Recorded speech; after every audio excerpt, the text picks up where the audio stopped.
sakop po nito. Hindi lamang po ang aksyon ng ating presidente, kundi aksyon na rin po ng ating buong pamahalaan. At ito po ay kasama na rin po yung iba pong sangay o different agencies ng ating pong gobyerno, katulad po ng ibang departamento, DSWD, mga DepEd. Ito po ay hawak ng ating pong PCOO sa pag-disseminate ng information.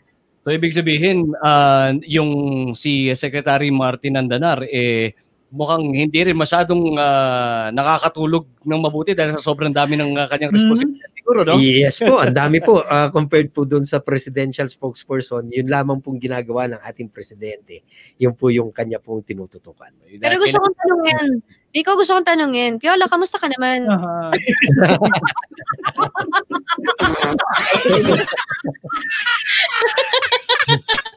Piola, kamusta ka? Nakamute pala ako kanina pa. Piola, order in the court. Okay, pero, so, I think nagre-ready lang si Secretary Martin. No?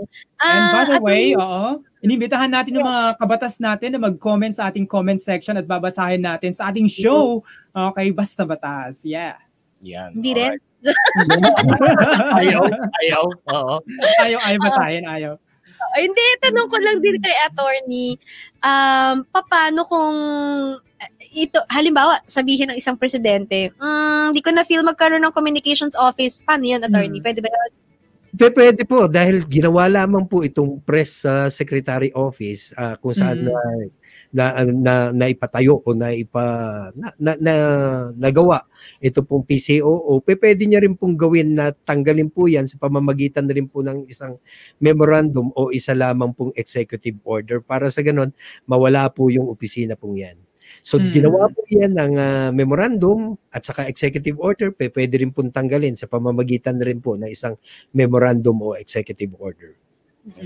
At ang topic nga natin, actually, our first topic relevant to PCOO is, handa ba kayong malaman mga kabatas kung ano ang mga nagagawa o ginagawa ng Presidential Communications Operations Office or PCOO, at ang head nga po niyan ay si none other than Secretary Martin Marfori Andanar. Alam niyo ba ang mga Marfori? Marfori, Oo, Italian Marfori.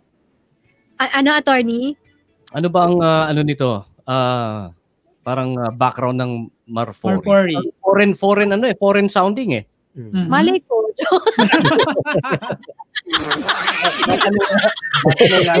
Alam ko ang mga Marfori, of Italian descent yan. Of Italian descent yan. May i-confirm natin kay Secretary Pacquiao. Ano pinagsasabi ko, di ba? Parang forum yun eh. Pero may isa pa akong question, attorney. Kung halimbawa sabihin ng isa pang susunod na kumbaga tinanggal itong opisina na to, austerity measures, magtipid ang gobyerno, paano kung sabihin ng susunod na presidente, hindi, balik ulit natin, di ba ang gulo? Paano, hindi ba pwedeng sabihin na lang? Ulit? Oo, na isang isa batas na lang natin. Let's just really have a department sent na for this one. Pwede ba yun? Ang pwede pong gawin dyan dahil nga po created by an executive order memorandum at pwede rin pong tanggalin o i-dissolve ang isa pong opisina because of a memorandum or executive order. So ganoon rin po, pwede rin pong gawin yan ng ating pong presidente na i-create uli. Pagkatapos i-dissolve, pwede uling ibalik kung sa tingin ng ating presidente, mas makakabuti po yan sa ating pong bansa at sa ating pong mga kababayan. And pwede rin pong gumawa ng batas ang ating pong kongreso para sa ganun ay talaga pong maging permanente. Talaga pong created by law na po yung ating pong isang ahensya. Ang mangyayari po diyan pagka created by law, katulad rin po ng isang batas, pwede lamang po yan ma-amend, pwede rin po yan ma-repeal sa pamamagitan ng isa rin pong batas. Alright. So mas maganda po yun, mas protected po yung isang ahensya na created by law. Alright, maputol kita, attorney, no, dahil kasama na ho natin ngayon mga kabatas ang Presidential Communications Operations Office o PCOO Secretary Martin Marfori Andanar. Magandang gabi po na imbag nga rabii. Sec Martin, maayong gabi sa imo, sir, and welcome po sa ating Basta Batas. It's nice to have you here, sir. Good evening. Good evening, Rico, Jen, Attorney Edison, DJ Piolo. Good evening to everybody.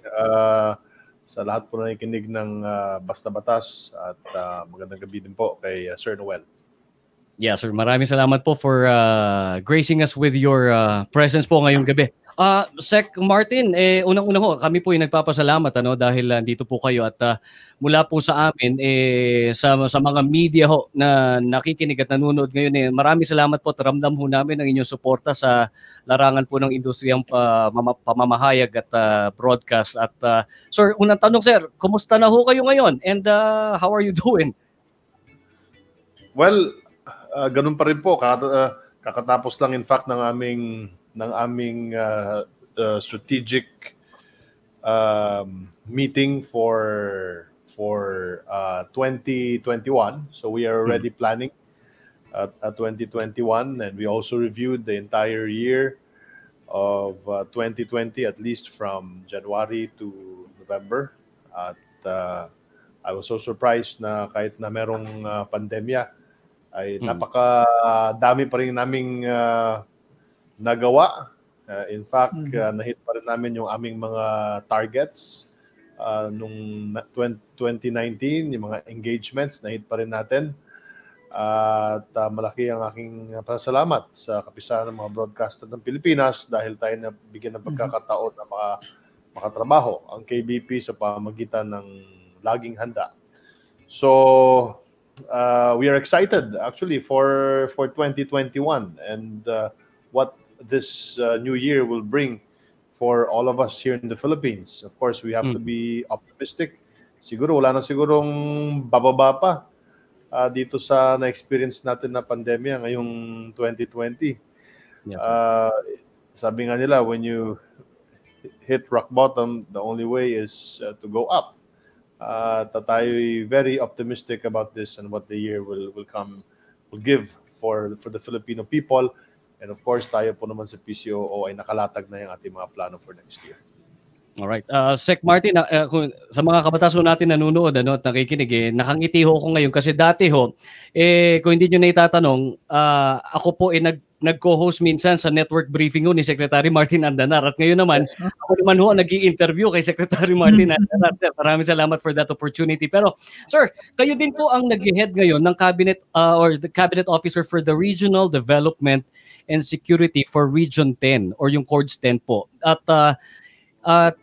you asked the help of the Sangguniang Kabataan para ho for information dissemination, the campaign against COVID-19 na meron po acronym na PDITR, yung Prevention, Detection, Isolation, Treatment, and Reintegration. Can we have an update on this, sir? And will it go beyond Northern Mindanao, sir, itong project na ito? Tama, ito naman ay base na rin sa National Action Plan, yung PDITR, Prevent, Detect, meron po tayong Isolate, PDI, tapos yung T-Treat, R is to rehabilitate or reintegration. Ito po ay plano ng National Action Plan para po sa buong Pilipinas. Now, as the Cabinet Officer of Regional Development and Security ng Region 10, hindi lang po Region 10 natin ito ginagawa. Dahil araw-araw kasi, Rico, meron tayong nakakapanayam, at least Monday to Saturday, ng mga kabataan, ng mga SKs, from different places beyond Region 10. At itong mga kabataan ay tinatanong natin kung ano yung kanilang mga programa para labanan ang COVID-19. Pinapaalalahanan natin sila sa PDITR. At the same time, kung ano yung kanilang pang ma-share ng mga programa na gagawin pa lamang nila dito at kanilang mensahe sa mga kabataan. And this is really to give them exposure also during this time of the pandemic, this time of need. And you'll be very surprised na yung mga kabataan natin, yung ating mga SKs ngayon, are way different from the SKs before. Yung kanilang political maturity, iba talaga makikita mo na nag-evolve talaga ang governance sa ating, nag-evolve yung ating mga leader. So that has become our advocacy right from at least I think that when we started April na nag-interview kami ng mga SKs, and we intend to do that until this administration ends, dahil naniniwala kami na after the pandemic we will have a generation of leaders that went through this pandemic who will be stronger than our generation. I believe that the future of this country rests well on really great shoulders dahil nga sa kanila na experience. Kasi ng mga panahon naman natin, Rico, nung tayo mga 20 anyos pa lamang, hindi naman natin pagdaanan itong class problema. Siguro si attorney, yung generation natin, we never went through this problem. So imagine this generation of leaders, itong mga 20 years old na mga leaders, and even yung mga kabataan pa, yung mga less than 20, they had to go through this. It's like going through a war also, in a sense that napakahirap, lockdown, hindi sila makalabas, at nabago yung kanilang way of thinking, kanilang way of life. And they had to adjust according to what the disease wanted us to do. And this is by no means an easy task for the young. So I believe that we have a younger generation and a generation that is running the SKs right now that will be more responsive and resilient in the future. All right. Ms. Jen? Good evening, Mr. Secretary. You said po kanina that you just finished your strategic meeting for 2021. In fact, you are excited, and you reviewed the entire year, the performance of your office for the entire year, at least until November of 2020. Sabi niyo rin po na na-hit niyo yung targets ninyo, yung engagements ninyo. This despite, sir, ng batikos sa PCOO at yung dinaanan niyo pong mga challenges, not just sa COVID but other issues which we will not cover for this interview at least for this interview. You seem to have done a very good job. Bakit, sir? Thank you for that, Jen. Well, the criticisms will always be there. We are a democracy. It's part of our system. And the more criticisms, the more constructive criticisms, the better it is for every government official. Now, when I say that we were able to do this well, because I believe we had the foresight. Number one, we built the system for Laging Handa in 2016. With the idea then sana pag nagkaroon, knock on wood, ng isang trahedya na mala Yolanda ang scale, ay makapag-deliver ang gobyerno ng impormasyon. Kasi if you remember, during the Yolanda, nagkaroon ng standstill Hindi ho ba? Naputol yung komunikasyon. And because of the systems we put in place, kahit na nag-lockdown lahat, nagsado lahat, because of the system, which included our very good relationship with the KBP, we were able to broadcast, not only using the power of government media, which is very limited, but the power of the entire KBP. And we were able to reach barrios that we would not have reached without the KBP. And because of that, napakabilis ng pagkalat ng tamang impormasyon paano iwasan ng COVID-19, yung pagsuot ng mask, hugas ng kamay, social distancing, panatili sa bahay. Napakadali para sa gobyerno dahil nga of this Laging Handa system. At yung paggamit po natin ng social media nung 2016, nung pag-establish natin ng mga Facebook Live, yung pag-establish natin ng communication technology sa RTVM, wherein we can do broadcast wherever kahit na wala tayong mga satellite feed, etc.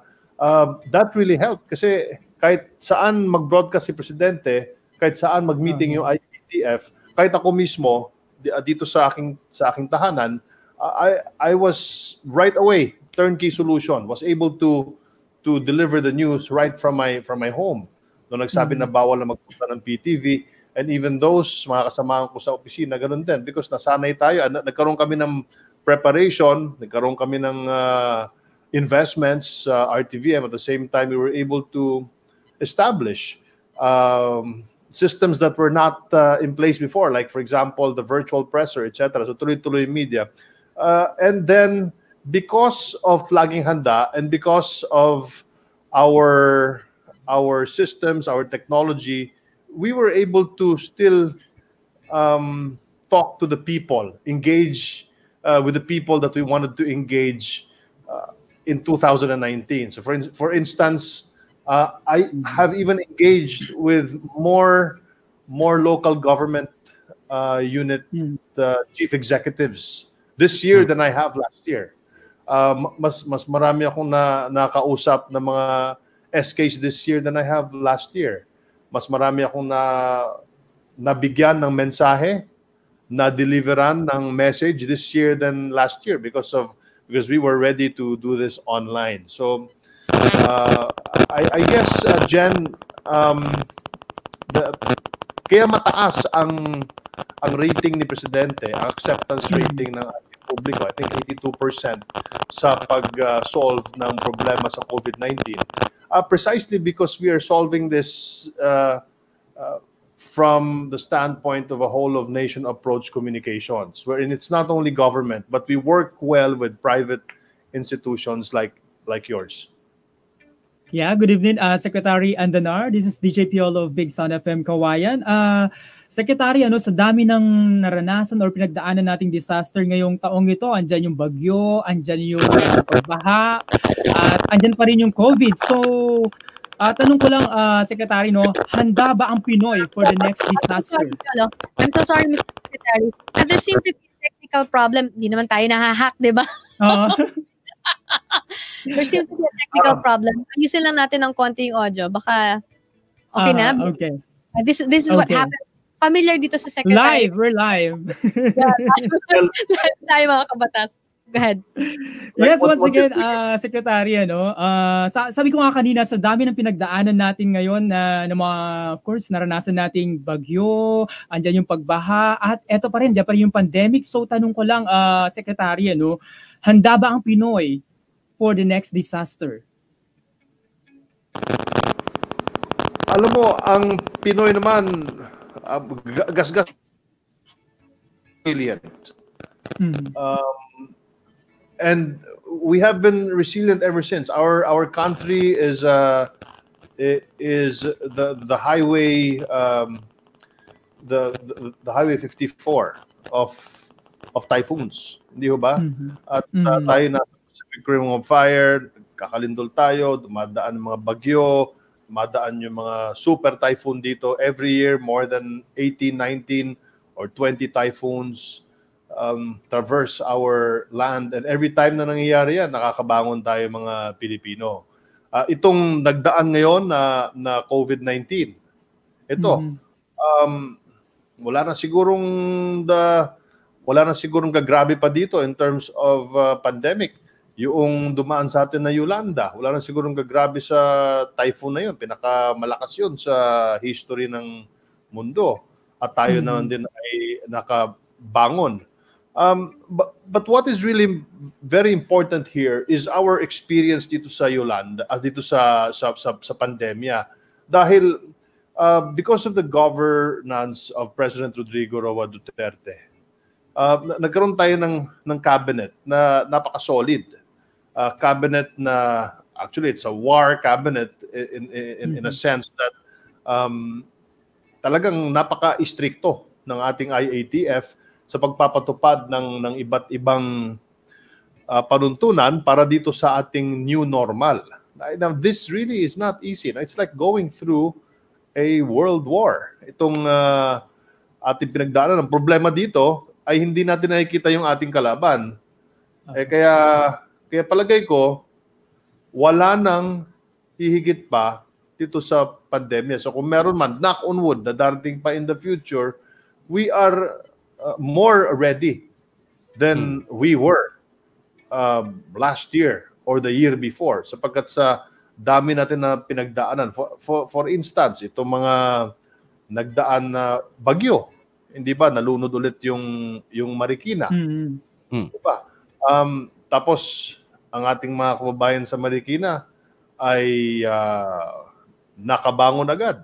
Yung ating LGU sa Marikina, mas maganda yung kanilang rescue and response operations dahil nga napagdaanan nila yung bagyong Ondoy.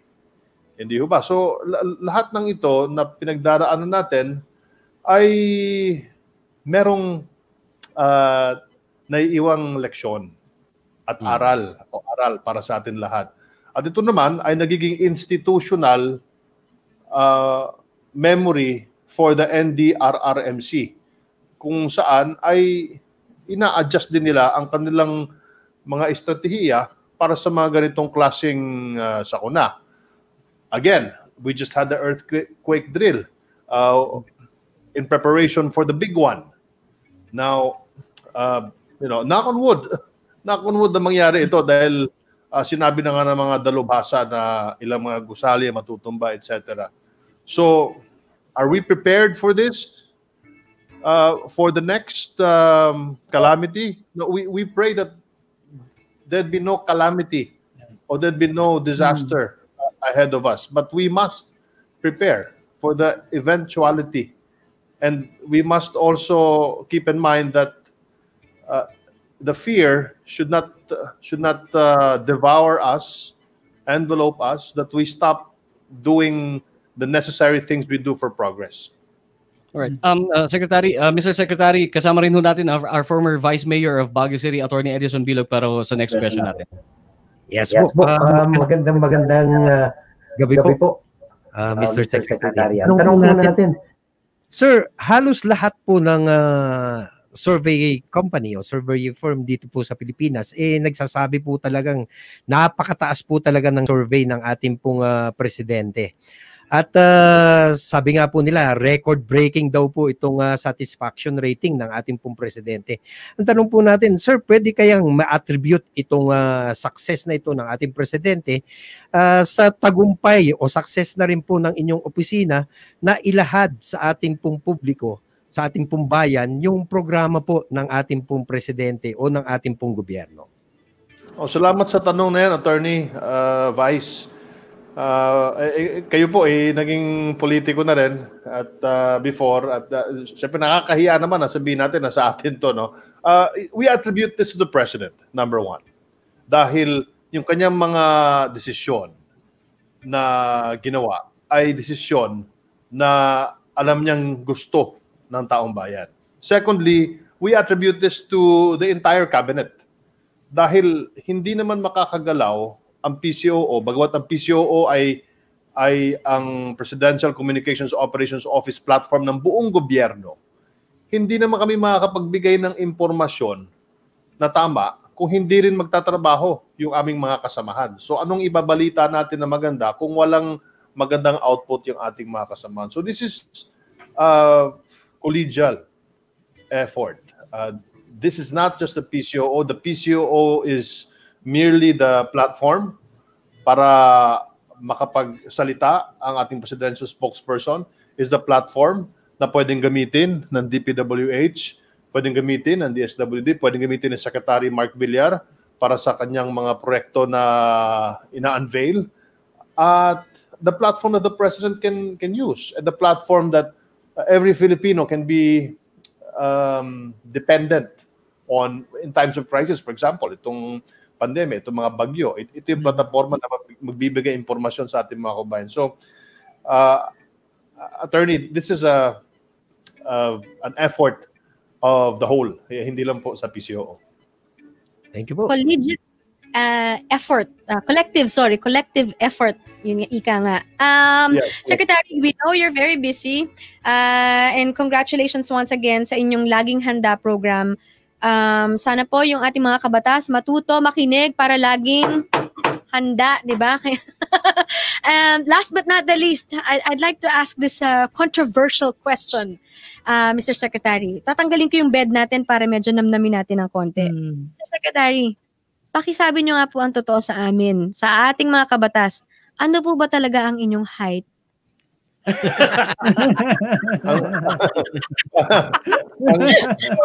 and height ko po, get the record straight. ang height ko po ay 6'2". 6 feet and 2 inches. Yeah. Ipapakita ko kung gaano katangkad si Secretary Martin Andanar. Papakita ko. Ganyan na yun. Tangkad nga. Thank you very much. Thank you, sir. At mabuhay po kayo. Mag-ingat kayo, sir. Para hindi po kaming aantabay sa inyong programang laging handa para maging ready tayo kung ano't ano man ang mangyari. Thank you very much, sir, for your time. Thank you so much, Jen. Thank you so much, Rico.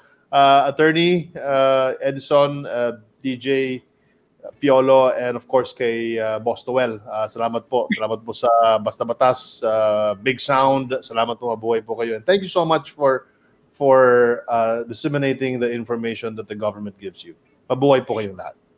Thank you very much, Mr. Secretary Martin Andanar, Martin Marfori Andanar, na 6'2" po ang height. Presidential Communications Operations Office Secretary. Sir, maraming salamat. And of course, ano ang latest sa anti-terrorism law? Paano naman kung ma-red tag ka? That's up next only here on Basta Batas. Basta Batas. Basta Batas. Basta Batas. COVID-19. Reminders from DOH. Tamang pag-ubo. Ang mga airborne viruses tulad ng COVID-19 ay kumakalat sa pamamagitan ng pagbahing o pag-ubo. Para maiwasan ang pagkalat ng mga virus na nagdudulot ng iba't ibang sakit, takpan ng buong bibig at ilong gamit ang panyo o tissue. O gamitin ang manggas o loob ng siko kung uubo o babahing. Lumayo sa mga tao kung ikaw ay uubo o babahing. Huwag dumura kung saan-saan. Labhang maigi ang gamit na panyo at itapon sa basurahan ang mga nagamit na tissue. Ugaliin ang wastong paghuhugas ng kamay o paggamit ng alcohol o hand sanitizer. Basta't laging handa at sama-sama, kaya natin to. Isang mahalagang paalala mula sa DOH, PCOO, KBP at ng himpilang ito. Basta Batas! Basta Batas! Basta Batas! Oras po natin, 7:35. Magandang gabi po sa inyong lahat at welcome po sa Basta Batas sa mga nanonood po sa Facebook Live at ganoon na rin po sa mga nakikinig sa kanilang mga radio sets. Magandang gabi. Abay, paano pagka na-red tag ka? Abay, yan po ang tanong. Ano? So makakasama ho natin sa linya ng telepono ang National President po ng Integrated Bar of the Philippines, si Attorney Domingo Cayosa. Ganun na rin po si Attorney Edison Bilog, makakasama rin po natin. Magandang gabi po, Attorney Domingo, Attorney Cayosa. Good evening. Piolo, we're still waiting for Attorney Cayosa. Okay. So, I guess, while waiting, andyan na siya? Alright. Alright, so nasa linya po ng telepono si Attorney Domingo Cayosa, ang National President ng Integrated Bar of the Philippines. Magandang gabi po, Attorney Cayosa. Hello. Hello, magandang gabi po, Attorney Cayosa. Welcome po sa programang Basta Batas. Kasama po natin si Ms. Jen Galvez, ako po si Rico John ng Big Sound Baguio at si Attorney Edison Bilog. Kasama rin po natin ngayon at si DJ Piolo. Magandang gabi po, sir. Magandang gabi sa inyo at good evening sa lahat na nakikinig sa inyong programa. Alright, sir, diretsohan na po tayo. Sir, quick update lamang po. Alam naman po natin na hindi po pwedeng pag-usapan yung merits of the case, pero baka ho pwedeng humingi ng konting update po sa pre-trial, yung petition po ng anti-terrorism law sa red tagging. Well, natapos ho yung pre-trial na in-schedule ng Supreme Court 2 days ago. At yung mga petitioners at kanilang mga counsel na unang facilitate ng Integrated Bar of the Philippines ang kanilang coordination meeting ay nakadalo naman. At napag-usapan naman, umusad naman ang kaso in the sense na napag-usapan yung kung ano-anong mga issue ang lilitisin o pagdidebatehan, paano yan gagawin. Ang sinabi ng Supreme Court, dahil napakaraming petitioners at merong 6 o 7 issue, mag-designate na lamang sila ng oralist bawat issue. Para sa ganun, ay magkasya yung oras na tinakda ng Supreme Court for oral arguments bawat issue. So, pinag-usapan din nila kung pwede daw na yung iba physical presence at yung ibang petitioners at mga abogado na mahirapan na pumunta sa Supreme Court kasi yung iba ho galing Mindanao, Iloilo, Cebu ay kung maaari daw Zoom mga yon, yung kumbaga online ang kanilang participation. Opo, Attorney Cayosa, Attorney, gaano po kaimportante na malaman po ng ating mga kababayan itong issue na ito sa anti-terrorism law at sa red tagging? Well, napaka-importante ho sapagkat ang epekto o ang batas na ito ay hindi lang ho interest ng mga abogado, mga human rights groups, mga academicians o mga organized groups. Yung batas na ito ho ay maaring magamit kahit kanino man sapagkat it's a criminal law and it can be applied to anyone. Sa katunayan nga ho, meron lang na-arrestong 2 negritos sa Zambales, Bataan area. Ang ginamit basihan ng pag-aaresto mukhang itong anti-terrorism law.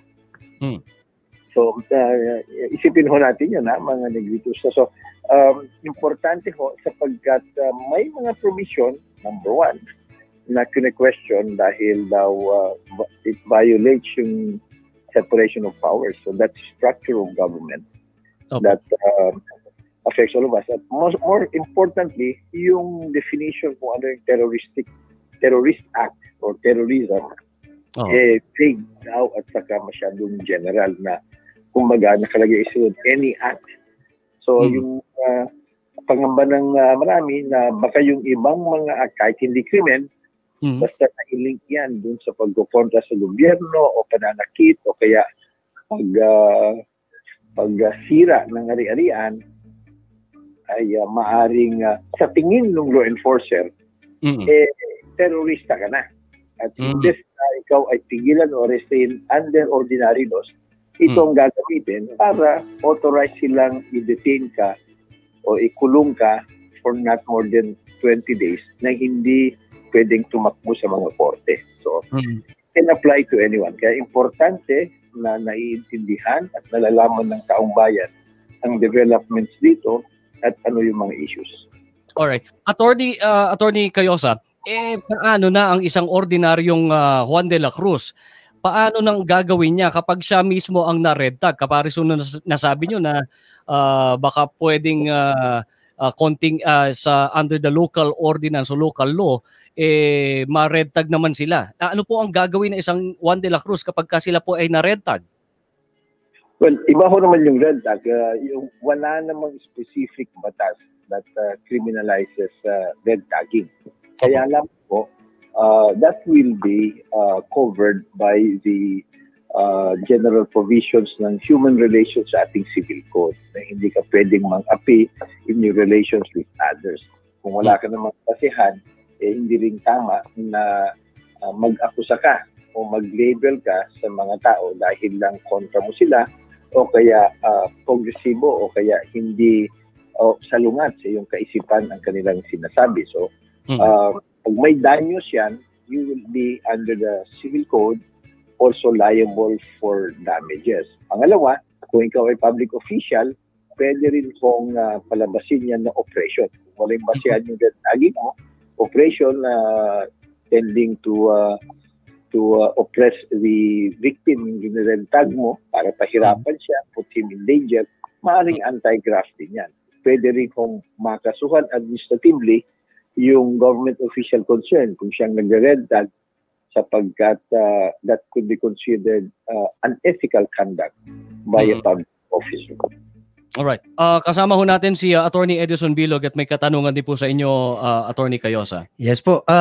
Sir, magandang gabi po, Presidente. Dalawa po ang aking tanong sa inyo. Unang-una po, yung nangyayari pong sinasabi nga pong akusasyon na red tagging po sa ating mga movie personalities o yung ating mga celebrities. Andyan po yung si Lisa at saka si Angel. Ang sabi po ng ating pong chief of staff, ito daw po ay advice lamang. So paano po natin madidistinguish ang isang advice at saka isang red tagging? Para sa kalinawan po ng ating pong mga nakikinig. Well, alam mo yung pananalita ng advice lang, that is already to contain the damage. Kasi yung konsepto ng red tagging ay nakikita yan dun sa kabuuan yung sinasabi mo o yung sinulat mo. Kung ang kabuuan nito ay pinaparatangan mo na isang tao ay masama o kaya komunista o kaya kaliwa o kaya NPA o kaya terorista at wala namang basehan. Yun ang general sense ng sinasabi mo, that is red tagging. Kahit yan ay pinadaan mo kunwari parang advice lamang. So it is not the words independent of each other or the slant, but the general perception. Ano bang pagkakaintindi ng madla o ng publiko dun sa pinost mo o sinabi mo. Kung sa tingin na, general, mukhang ito sinasabi nung official na yan na ito komunista o kaya NPA o kaya kakampi ng komunista, kakampi ng NPA, red tagging na yan. Kahit ang you couch it in an advice form. So, kailangan ho ilinaw natin yan. Hindi yan nagdedepende dun sa intensyon nung nagsasalita o nanunulat, kundi depende ho yan sa pagtanggap o pagkaintindi ng publiko. Yan ho ang iniiwasan natin. Alright, bago yung next question ni Atty. Bilog, Atty. Cayosa, may pananagutan ba dito si yung ating si Mr. Parlade o si o yung ating taga-AFP dahil for his advice, mayroon ba pananagutan dito, sir? Well, ang magdidesisyon kung may pananagutan siya, whether civil, criminal, or administratively, ang ating mga korte. At para ho malaman yan, kinakailangan talagang mag-file ka ng complaint, whether civil, administrative, or criminal. So far, wala namang pinafile sa kanila. Siguro, nung binas o kaya kinontra sa social media at saka sa mass media, hindi lang ng mga biktima at kakampi nila, kundi yung mga ibang senador, congressman at mga dalubhasa sa batas. Siguro sa tingin ng biktima, vindicated na siya at nakontra na yung red tagging sa kanya. Pero maaari din, kung talagang feeling nila na agrabyado sila, kasi nga ho, ang mahirap mga kababayan, pag red tag ho kasi kayo,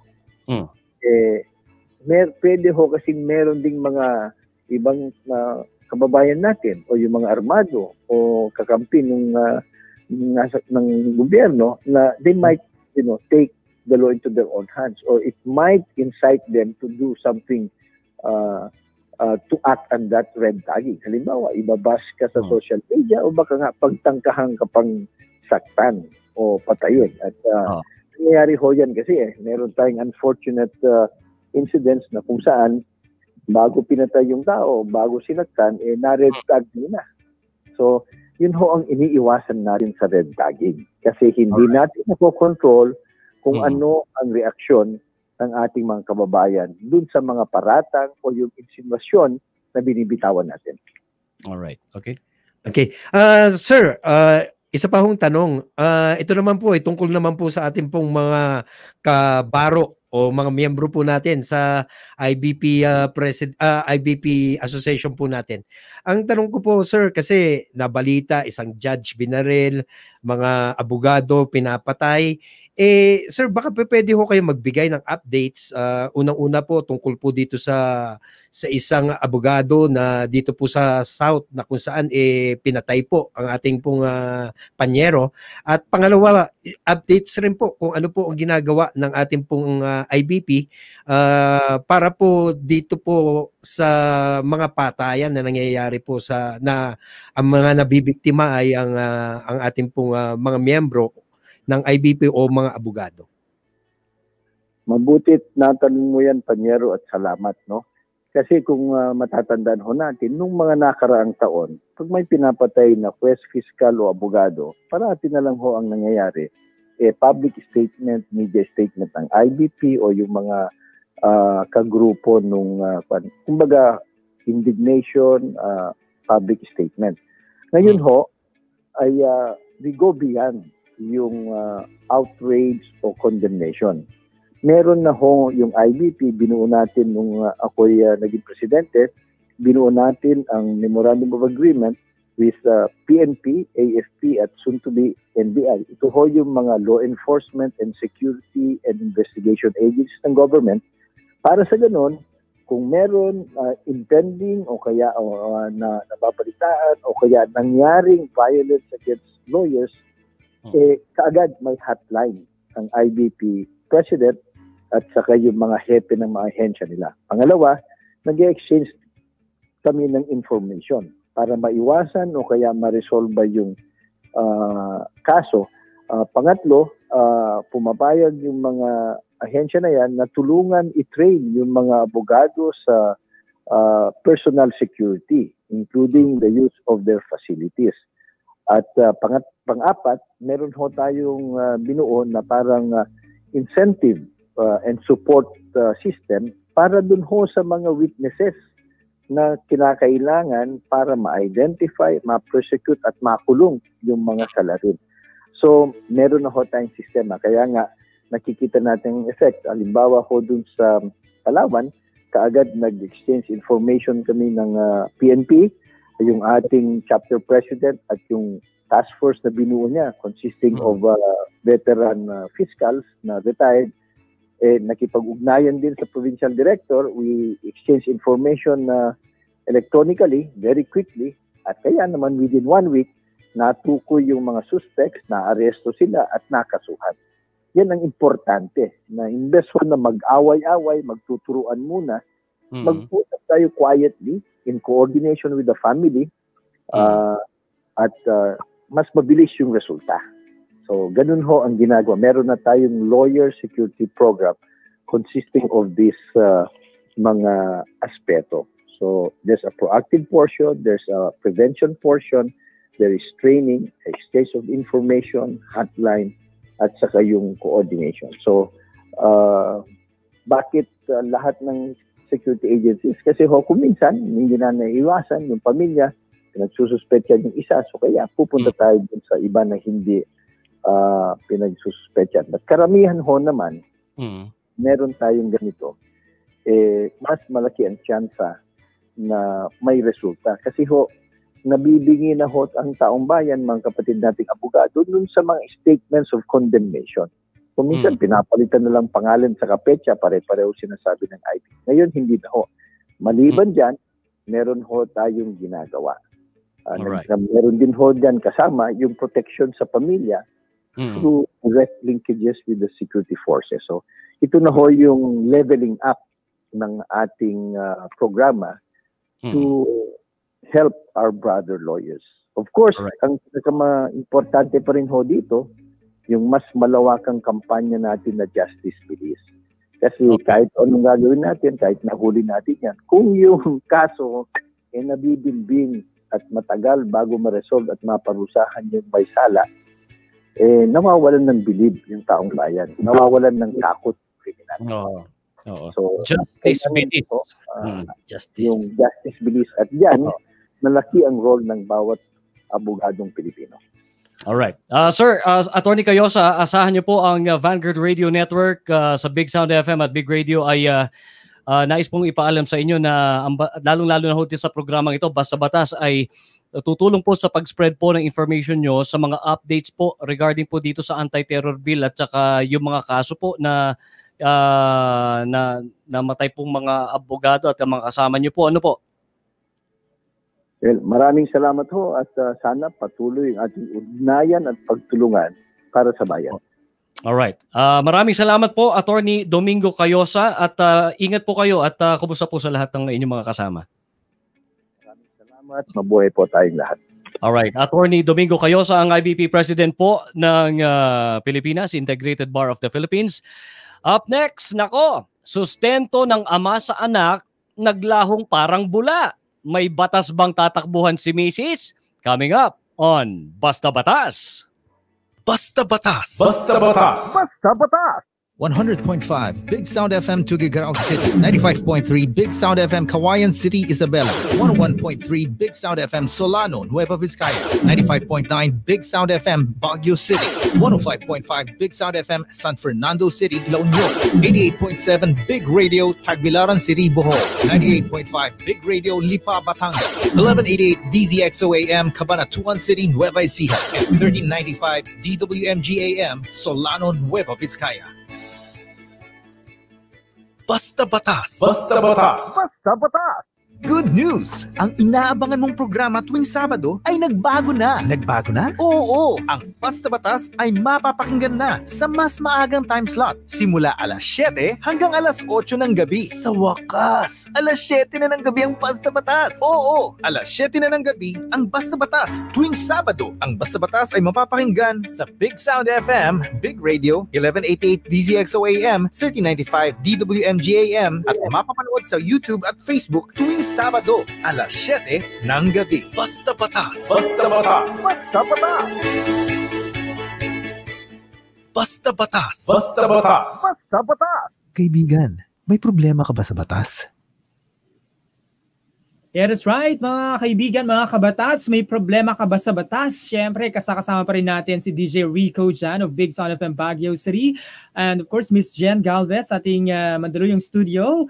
At kasama na natin ngayong gabi sa ating segment na to si JJ Rafi Tukso. Alright, at siyempre, attorney, liglig. Ang tawag doon, siksik liglig ang ating segment ngayong gabi sa dami ng mga katanungan sa inyo. So, umpisahan na natin, attorney, ano?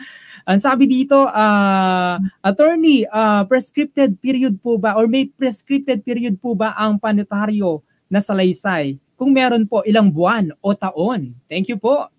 Attorney. Tanong niyan bago sagutin ni attorney. Those came from Jomar. Oh, okay. Okay.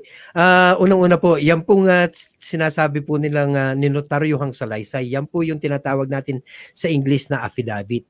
At ang isa pong affidavit, wala pong prescriptive period yan. Pwede pong magamit kung kailan po nila gustong gamitin.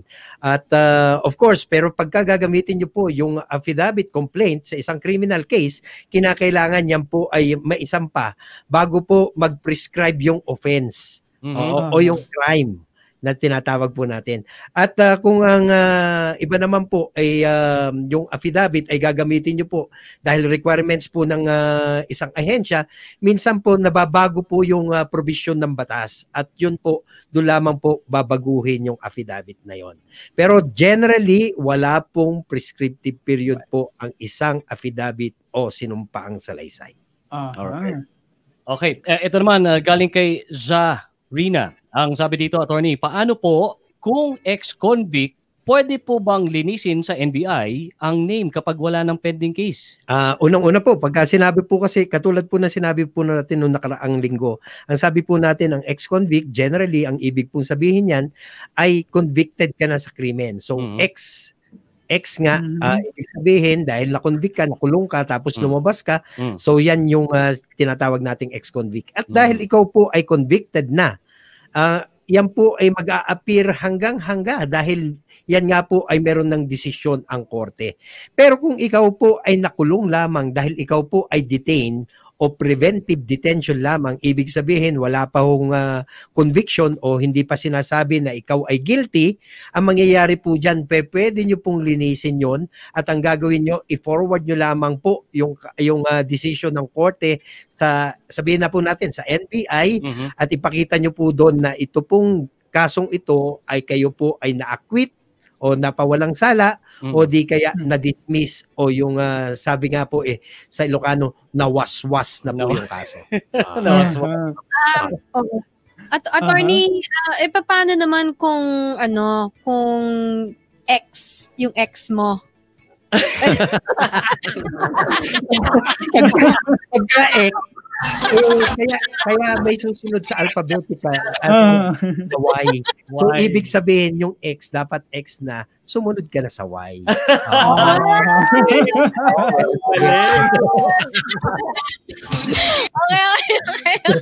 Okay. Alright, eto Ito, okay. Basa, oh. JJ Rafi. JJ Rafi, go. Ay, sandali, bago na. No. Si Rafi Tukso, meron po tayong dyan, intro dapat kasi dyan, Piolo. Oh.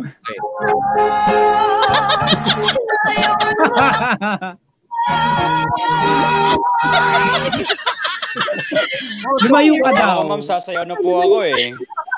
Basa! Rafi! Ito nga po, ang sabi po ng questioner natin. Magandang umaga po.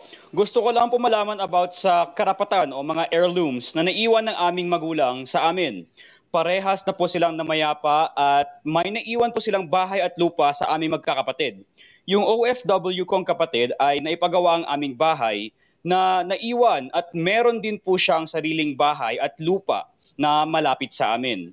Dumating po sa punto na hindi kami nagkasunduan at pinaalis kami sa bahay na iyon kasi sa kanya yung bahay na ipinagawa niya. Gusto ko lang po malaman if may karapatan po ako bilang bunso sa aming magkakapatid. 3 na lang po kaming nabubuhay at sinundan ko po ang OFW kong kapatid na nagpagawa ng buhay. Hinahangad ko po ang inyong kasagutan at maraming salamat po. Lalim, hinahangad. Hinahangad niya, attorney. Well, una po, pagka kayo po ay tagapagmana at hindi nyo po i-waive o ibinibigay ang karapatan na yan sa isang tao sa pamamagitan po ng unang-una waiver of rights or pangalawa ibinenta nyo po yung property, hindi po mawawala yung karapatan nyo pong yan. Kaya kung kayo po ay tagapagmana ng isang lupa at yan pong lupang yan ay pinatayuan po ng inyong kapatid, hindi pa rin po mawawala yung inyo pong karapatan doon sa lupa. Pero of course, dahil yan pong building ay pag-aari po ng inyong kapatid, hindi po kayo doon magkakaroon ng karapatan. Dahil pag-aari po yun ng inyong kapatid. Pero kung ang ginawa po ng inyong kapatid ay ni-renovate lamang yung pong inyo pong dating tahanan, dito po maaari na po kayong magkaroon ng karapatan dahil renovation lamang po ang ginawa.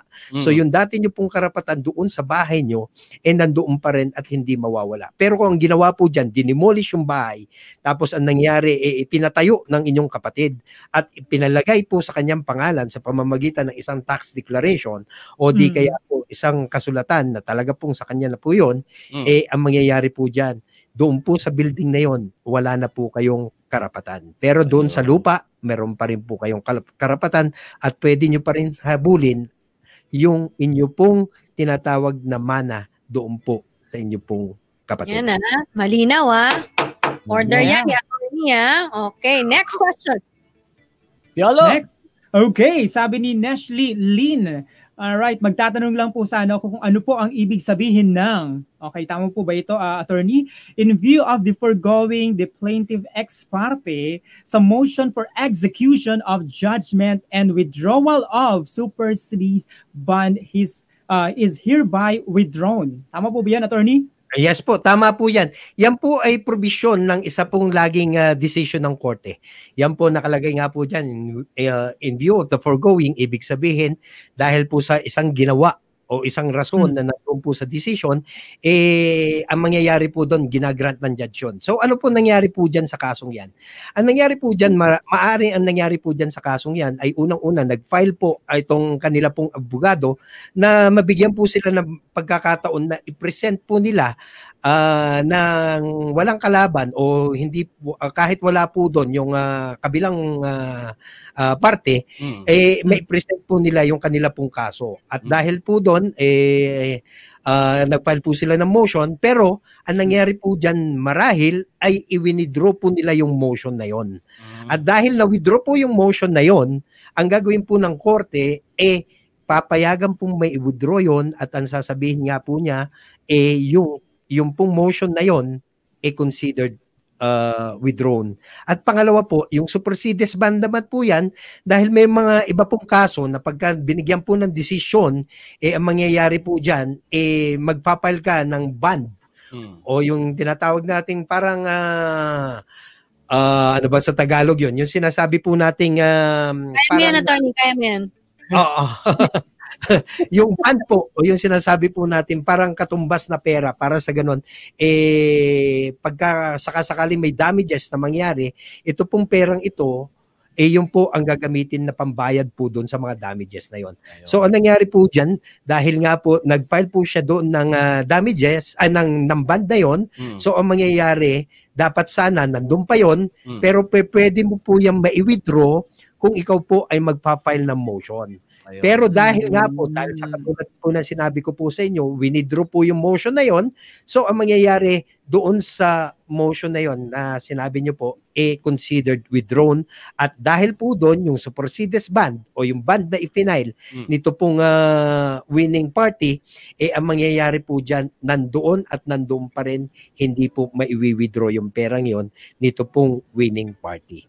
Ayun. So, yun po nangyari po doon. Okay. Next question. Sabi ni Nico, good morning. 20 years na raw manggagawa siya sa isang bar sa Makati. Hindi naman niya akalain na atakin siya sa puso at magkakasakit. Naoperahan at humingi ng tulong sa boss, 1,200 lang daw ang binigay. Ngayon may second operation at humihingi ulit ng tulong pero wala na raw reply. Ang gusto niya malaman, attorney, sabi dito 20 years daw siya nagtrabaho doon, so kahit anong benepisyo wala daw. Sana po matulungan niyo ako. May 5 po akong anak at maliliit pa. Unang-una po, marahil kayo po ay isang regular employee na po nitong kumpanyang ito. At 20 years na po kayong naninilbihan doon. So definitely, dapat covered na po kayo ng SSS. At yung mga SSS po yun, pwede po sanang sumagot sa mga kailangan po ninyo, lalong-lalo na po sa medical needs po ninyo. Ngayon, kung wala po kayong SSS, yan po ay isang criminal act na pwede nyo pong idulog kaagad sa SSS dahil sa failure ng inyong kumpanya na unang-una kayo po ay imembro sa SSS at pangalawa bayaran yung inyong pong contribution bilang isang regular na employee po nila. At pangalawa, meron rin naman po kayong PhilHealth na dapat po sana yan po ibinibigay po ng inyong pong kumpanya at maaari nyo pong ituloy kahit kayo po ay wala na po sa serbisyo. So ang mangyayari po dyan, pagka yan po hindi rin po naibigay sa inyo yung inyong pong benepisyong yan na maging miyembro ng PhilHealth, ang mangyayari po dyan, pwede nyo rin po siyang kasuhan. Ayun, alright. Okay, bago magtanong si Rafi, may tanong ako kay Attorney Edison Bilog. Sir, bakit ho, meron ba kayong binabasa dyan na libro at ang sagot niyo dire-diretso? Oo nga. Wala po. Hindi naman po. Ito lang, Attorney. Meron ka ba na binabasa? Kasi parang alam mo lahat yung batas. Oo nga. Hindi naman po. Sobrang bilis sumagot, di ba? Walking encyclopedia pang ready siya. Ito para sa iyo, Attorney. Alright, order in the court. My goodness. Okay. Rafi. Alright, next question po, galing po kay Miss Rina. Sabi niya, hello po, good evening po. Ask ko lang, before pandemic po, may utang ako sa tao. 5-6 ang usapan. Hindi pa po ako nakabayad ng katawan hanggang ngayon. Tubo anong lang katawan? Katawan po. Yan po yung question dito. Ibig sabihin yung pera, buong pera. Tama. Thank you, DJ Piolo. Anyway, ang sabi po naman ni Miss Rina, tuloy po natin. Sabi niya, hanggang ngayon, tubo lang po ako ng tubo kada buwan. This month po, nagrespeto ako na hindi mo na ako makakapagbigay ng tubo kasi kamamatay lang ng kapatid at nagkasakit din po ako. Inoobliga niya akong magbigay ng tubo kahit walang-wala talaga ako. Ngayon, may karapatan po ba akong magreklamo? Salamat po, sabi naman ni Srina. Unang-una po, ang inyo pong obligasyon ay pagkakautang. Natural lamang po na babayaran po natin yung ating pong pagkakautang. Pero kung ang interest naman po ay tinatawag po nating usurious o napakataas na interest at talaga po namang ito po ay contrary sa ating pong provision ng ating batas, pwede nyo pong ireklamo yon at pwede nyo pong pabawasan yung tinatawag nga po nating interest na ipinapatong po sa inyo. Pero yung inyo pong obligasyon na bayaran po ang inyo pong pagkakautang, ito po ay dapat lamang pong bayaran. Pangalawa po, kung kayo naman po ay may kontrata at nakasaad po doon yung interest na dapat yung bayaran monthly at ito pong interest na ito ay naaayon po sa ating batas at hindi po tinatawag nating mataas o yung tinatawag po nating usurious interest, ang mangyayari po dyan talaga po dapat po nating bayaran yung interest na yon. So depende po yan sa inyo pong agreement. Kung may agreement po kayo at hindi naman po talaga bawal sa batas yan, yun po ang mananaig. Ayun. Okay. Bago tayo magbasa ng mga ilang comments sa ating comment section, eto muna, attorney, sabi dito ni Ana Rechi, good PM po, hihingi po sana ako ng tulong o advice. Okay, napasok po kasi ng anak ko yung online lending ngayon po na overdue. Malaki po yung paying at hinaharsh po ako ngayon at takot na takot at nanenervyos po ako. Attorney, hinaharsh daw siya. Oo nga po, ang pagkakarinig ko po, kayo po ay, yung anak nyo po ang umutang. At ang nangyari, kayo po ngayon ang hinaharas. So, unang-una, hindi naman po kayo privy o hindi naman kayo parte doon po sa pagkakautang. So, definitely, hindi po dapat kayo harasin o singilin doon sa pagkakautang na yon. Ito po yun, sinasabi nga po natin, ang kasalanan ni Pedro, kailanman ay hindi magiging kasalanan ni Juan. So, kung ang utang po niyan, ang kumuha po ng utang yung inyo pong anak, definitely hindi po kayo pwede pong harasin o singilin sapagkat hindi nyo po yung pagkakautang. At pangalawa po, usually po ang pinapautang po dyan yung may edad na po o yung tinatawag nating nasa age of majority na, hindi na po minors. Definitely ito po ay magiging binding dito po sa umutang. At dahil anak po ninyo yan at sigurado yan po ay nasa tama ng pong edad, ang mangyayari po dyan, hindi po kayo pwedeng singilin yan. Ang dapat pong singilin yung inyo pong anak. Ayun. Okay. Ayan mga kabatas, first set pa lamang po yan ng ating mga problema ngayong gabi at mamaya-maya pa marami pang sasagutin si Attorney Bilog sa ating may problema ka ba sa batas? May problema ka ba sa batas? Na-miss ko yung episode na yon. Patingin ko lang Enrico. Patingin ko lang sabi dito ni Hi Ren, good evening po mga kabatas, ingat po and God bless. Sabi naman ni Mina Karandang, gandang gabi po Senyor Sir Rico, Miss Jen, DJ Piolo, Attorney Edison, thank you sa mga kabatas natin. And si Roda Abaya Dumapias Bautista, good evening Sir Rico Jan, Ma'am God, Jen, DJ Piolo, and Attorney Edison, keep safe everyone. On your side, DJ Piolo, sino pa yung mga pabatiin natin? Yeah, magandang gabi to Sandro Pilado. Ayan, maraming salamat din. And also, hi kay Rani Fenis. Tama ba ako? Alright, magandang gabi sa'yo. Pastor Rani Fenis. Hello, Pastor. Magandang gabi po, Pastor. Oo, may tupo sa Lingayen, Pangasinan. Yun, si Pastor Fenis. Sabi niya, blessed evening. Correct. O yung may gusto pong magtanong mga kabatas ng tanong tungkol sa ating legal o sa usapang legal dito lang sa Basta Batas, please send in your questions. Send us a private message dito po sa Facebook page ng Basta Batas at sasagutin po ni Rafi Tokso yan. Joke. Hindi na pala ako JJ, attorney na pala ako. Ayaw mo nun? Ako bigla. Okay, babalikan po natin ang inyong mga katanungan maya-maya lamang ng konti. Problema sa pwesto sa palengke, may sagot ba sa market code? Meron pala market code, no? Problema ng ating isang kabatas sa pagbabalik yan ng Basta Batas. Basta Batas. Basta Batas. Basta Batas. Hi guys, I am Sheena Camille for Milenyong Milyonaryo. Mga kamilyonaryo, join me every week dito lang sa himpilan ng Vanguard Radio Network para sa mga tips on financial freedom at mga inspiring stories ng mga beshies natin na naging successful sa buhay at negosyo. You can also catch me on Facebook/Milenyong Milyonaryo. Milenyong Milyonaryo is aired every day on this station. Don't forget to like us on Facebook.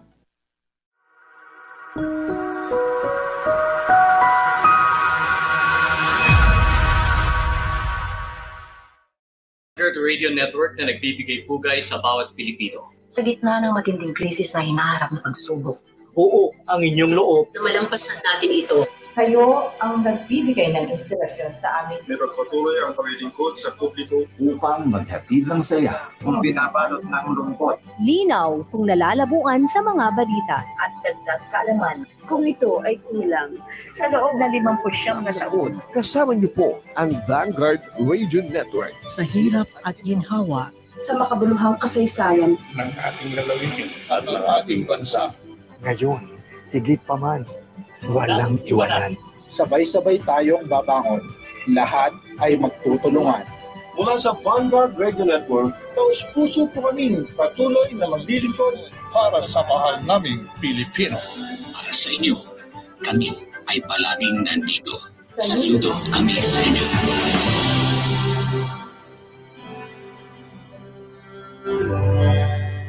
Basta Batas! Basta Batas! Basta Batas! Kaibigan, may problema ka ba sa batas? Ang Basta Batas po, mga kabatas, ay napapakinggan sa Vanguard Radio Network at mga affiliates na radio station. Kami po ay miyembro ng KBP o Kapisanan ng mga Broadcaster ng Pilipinas. Kasama pa rin si Ms. Jen Galvez, si DJ Piolo, si Attorney Edison Bilog at si JJ Rafi Tukso. Ito na ang ating susunod na question, Attorney. Ito na, sabi ni Marilyn.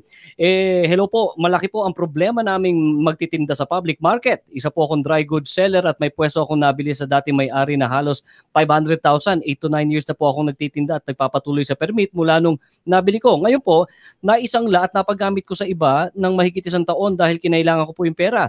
Nagkasakit at na-confine yung kapatid ko ng halos 2 buwan hanggang sa namatay na din po. Pero may lumabas na batas na sa market code na bawal ipagamit, paupahan o isang lang ibang pwesto. Sa ayaw at gusto po namin, kukunin nila yon dahil daw hindi po kami ang nagmamay-ari ng pwesto. Hindi po kami nagkulang ng bayarin sa munisipyo at BIR. Baka may laban po kami dito. Pinaghirapan at ginasusan namin ng pwesto ng malaki. Thanks po in advance, sabi dito ni Marlene. Okay. Ang problema po natin dyan, ang provision po talaga ng ating market code, dahil hindi po pag-aari po yan ng isang pribadong tao, yung yung inyo pong pwesto, yan po ay pag-aari ng gobyerno. At dahil nga po pag-aari po yan ng gobyerno, hindi nyo po pwedeng isangla po yan o hindi nyo po pwedeng ibenta yung pwestong yan. Kaya nga po yung sinasabi po nilang pagsangla ng isang pwesto na hindi naman po sa inyo, o kaya yung pagbenta ng isang pwesto na hindi naman po sa inyo, of course, yan po ay pinagbabawal. At ang penalty po niyan, based sa atin po, dito po sa siyudad ng Baguio, at sa halos lahat naman po ng ating pong munisipyo at siyudad dito sa Pilipinas, nakalagay po dyan, ang penalty pagka inyo pong binenta o sinangla po ang isang pwesto sa public market, yan po ay pwedeng cancelihin yung award o yung rights na ibinigay po sa inyo para magtinda po dyan. At yan po ang nakakalungkot man, kahit po kinakailangan nyo man po yung pera, talaga pong yan po ang provision ng ating pong batas. Ngayon, ang pwede lamang pong gawin po natin, makiusap na lamang po tayo sa City Treasurer na kung saan siya po ang sabihin na po nating nag-a-administer po ng palengke o di kaya sa ating pong mayor, pakiusapan po natin na kung pwede because of humanitarian consideration, huwag po sanang cancelin yung rights na ibinigay po sa inyo ng ating pong gobyerno. Pwede yun for yes, for humanitarian consideration. Pwede pala yun. Oo, pwede. Next question. So, Attorney, eto, follow-up question from last week's episode. Sabi ni Zarina, paano po ba kung ang ex-convict na nagbabago na po ay pwede na po bang linisin sa NBI? Ang name niya. Oo, kapag wala ng trending case. Nung na yun kanina, di ba? Nasagot na po yata. Tapos na pala. Okay. So, ito na lang. No? Nagulo lang ng konti. Ano nangyari? Lalang. Kulang lang ako sa kape, DJ Piolo. Oo nga. Saan na ba? Gumaya ka sa amin nagpo-coffee. Next question. Next. Okay. Si DJ Rafi yata yung nag-edit. DJ Rafi, ikaw yata magbabasa dun Ikaw, Rafi. Yup, actually ako na. Babasahin ko na po ang question natin mula kay Miss Jigshi. Ito po ang question po. Jigshi. Sabi niya po, meron po kasi akong nautangan dito na pera na umabot na sa 30,000 kasama yung tubo at penalty. Pero nakabayad na po ako na nasa 21,000 na. Tapos yung natira po nasa 15,000. Ito pong 15,000 na natira, tinubuan pa rin po. Halos tubo na lang po ako ang 15,000 na ito. Kasi ang kabuang kapital lang ng pera na utangan ko ay 7K lang po. Tapos, umabot pa po ng ganun. Dahil bukod sa tubo, may penalty na. Tapos, ito pa po, kinuha nila sa pilitan yung move-in sa bahay nila para raw may collateral. Sana po matulungan nyo ako ng paano at ano ang gagawin ko po. Maraming salamat from Miss Jigshi. Unang-una po, depende po yan sa agreement po ninyo. Kung may agreement po kayo tungkol po sa interest at katulad nga po ng sinabi ko po sa inyo, hindi naman po usurious o napakataas po niyan, pwede po yung ipatupad. Pero kung ito po ay napakataas naman, sabihin po natin 10% per month o 120% per annum, sobra naman po yan. Napakataas naman po. Pwede pong ipababayan ng ating pong korte. Ngayon po, yung sinabi po ninyong kinuha, yung inyo pong isang gamit, at sinabi nga collateral, kung ito po ay kinuha ng hindi po kayo pumapayag, without your consent, ito po ay criminal act. Pwede nyo pong idemanda o kasuhan yung pong kumuha po ng inyo pong property without your consent dahil yan po ay labag sa batas. Dapat po pagka ito po ay sasabihin na po nating collateral, unang-una yung mga collateral na yan, hindi naman po kukuhanin yan kung kayo po ay nakapagbayad. Kukuhanin lamang po yan kung kayo po ay hindi nakapagbayad ng inyo pong pagkakautang. Ngayon, pagka kinuha naman po yan at ayaw nyo pong ibigay sana pero pinilit, pwede po yan makasuhan na robbery o di kaya po theft as the case may be. Attorney, ask ko lang po, attorney, can this be considered as trespassing din po, yung ginawa po ng government sa bahay nila? Unang-una, kung ito po ay sa pilitang pumasok, bagamat pinagbabawal nyo na at may nakalagay doon na no trespassing at pumasok pa rin at kinuha po yung inyo pong property, of course, pwede pong makasuhan ng trespassing yan. Pero kung sila po ay pumasok doon po sa mga hindi dapat pasukan, katulad po ng bintana, pwede pong robbery po yung kasong i-file po natin. Sapagkat ang nangyari nga po dyan, pumasok kayo sa hindi dapat pasukin at kinuha nyo po yung ari-arian ng isang tao na hindi po pumapayag yung may-ari. Okay. Next question ako magbabasa sa next question. Ito ay pinadala ni Miss Maricar. Sabi niya, sir, ito, medyo Sir, ma'am, gaano kabigat ang falsification of public documents? Pinadala po ito sa PM, no? Nag-PM siya, nag-private message sa Facebook page ng Basta Batas. Tapos sinagot naman po ng admin, hi po, Minerves. Hi po, Minerves, pakilaban na rin yung kurting. Wrong send po. Wrong send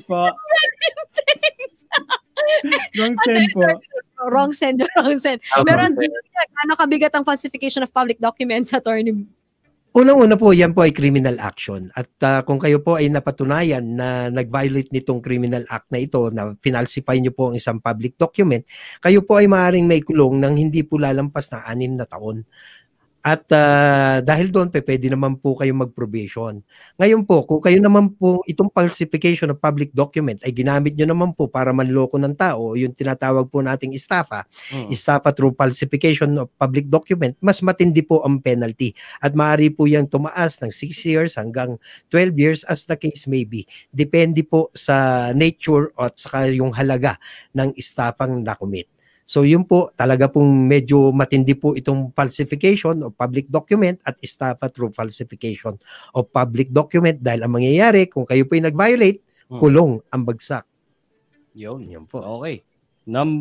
Question ng ating kabatas. Ito, basahin ko na, Piolo. Ang sabi dito, ikaw na.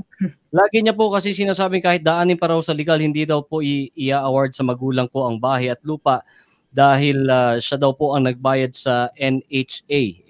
Ito yata follow-up ito nung kanina, Rico. Follow-up ito nung kanina. Oo, yung magkapatid. Ang kakalungkot. Attorney, anong say mo dyan?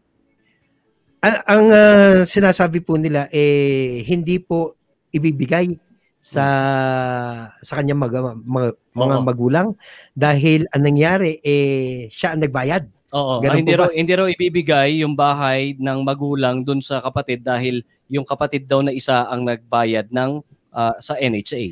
So, ang nangyari po doon, yung isa ang nagpagawa, yung isa ang nagbayad. Parang ganon. So, kung ang nangyari po dyan, ang nagbayad po dyan ay yung kapatid at hindi naman po pumirma ng anuman dokumento, ito pong kapatid na ito para i-transfer po yung pangalan sa kanyang kapatid na nagpagawa po ng bahay, ang mangyayari po dyan, hindi po mai-transfer yung, yung pangalan po nitong lupa o kaya po nung bahay. At ang mangyayari po dyan, ang makukonsidered pa rin pong may-ari, ito pong previous owner na hindi po nag-execute ng deed of sale o kaya ng waiver of rights.